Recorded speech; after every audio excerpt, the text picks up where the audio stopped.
Alan Goodman, welcome back to the Revolution Nothing Less show. Thanks. I really appreciate the opportunity to be on the show. Well, your dispatches every week on the situation in Gaza overall and on the West Bank, the genocide being committed by Israel with the full backing of the United States, they're very important. And I want to encourage our viewers to go back and see the previous segments. Last week, you spoke about this Israeli-created famine, a man-made famine, almost unprecedented kind of event. It's quite horrific. And we warned of the possibility of an invasion of Rafah, and now that has occurred on a really horrific basis. I wonder if you could talk first about what happened this past Sunday that's really dominated a lot of the news of the situation in Gaza, and rightly so. Yeah, if you've been following the news, you've seen literally hellish images of fire, thick black smoke in the air. And I want to talk a little bit about the human victims who were killed in that Israeli missile attack, and including people who were burned alive. And again, this is just really hellish. I was reading Al Jazeera had a reporter in the hospital, the Kuwaiti specialty hospital in Rafah, where people were taken. And let's just make a point here as I share this experience. That hospital has now been shut down.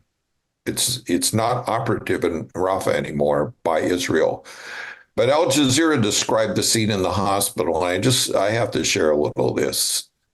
A little girl in pink pajamas is settled on a bloodied bed in the hospital, her face bewildered as she blinks repeatedly.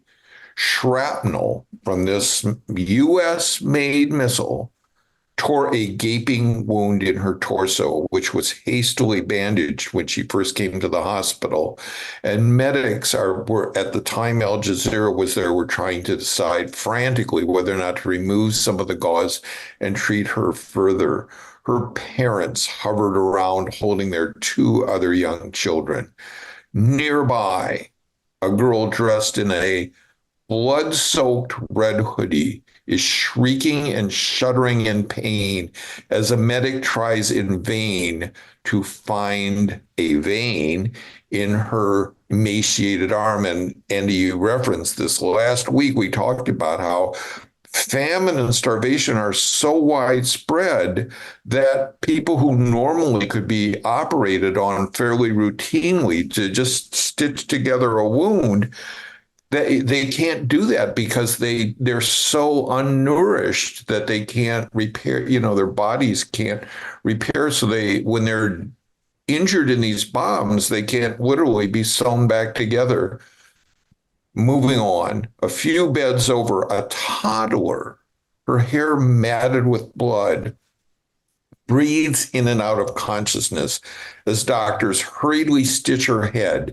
She is heaving deeply, intermittently, letting out a small cry, and nearby, medics carry the lifeless body of a little boy wearing shorts and a matching blood-soaked T-shirt to where he will be shrouded in a white cloth for burial, while an elderly man kneels by the bed and beats his head against the bed in despair.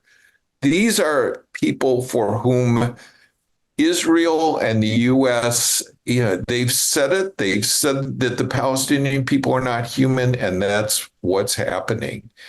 And readers who follow our coverage at revcom.us will see in this week's article, Biden was just outraged that the International Court of Justice considers things like this war crimes. And Kamala Harris claimed this was tragic. This was not tragic. This was a crime against humanity, literally made in USA. The bomb was made in the United States in Colorado. The New York Times and other major mainstream news sources even got a serial number and the manufacturer's name on the bomb. And, Biden has been claiming that he's holding Israel back. And if they're going to go into Rafah, it has to be very precise, very, limited. Here's a quote from Secretary of State Anthony Blinken about the bomb that set off this horrific firestorm. He called it, and this is a quote, a limited, focused, targeted attack by Israel. When you hear Biden and Blinken and the rest of them saying that they are holding Israel back, think about this horrific massacre. A couple other lies that people should be aware of. Israel and the U.S. have said that the warheads that were fired into Rafah were intended to take out two Hamas operatives, and that, again, that these warheads could not have ignited the fire that was sparked by the attack. That's the lie. The New York Times, I think it's today or yesterday, reported that two weapons experts said two things about this bomb that set off this horrific inferno. One, that it was much larger than what would be needed if the target was actually two people. And second of all, that there's a high probability that a bomb like this would set off a fire with all the combustible material, people living in tents around. Alan, what you've been bringing out is so fucking infuriating and heartrending. And this particular missile that they use is one that the U.S. has said, oh, you should use this, not the 2,000-pound bombs, because that would be too destructive.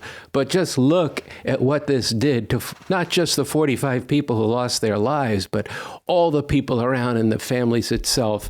I want to talk, though, about this red line.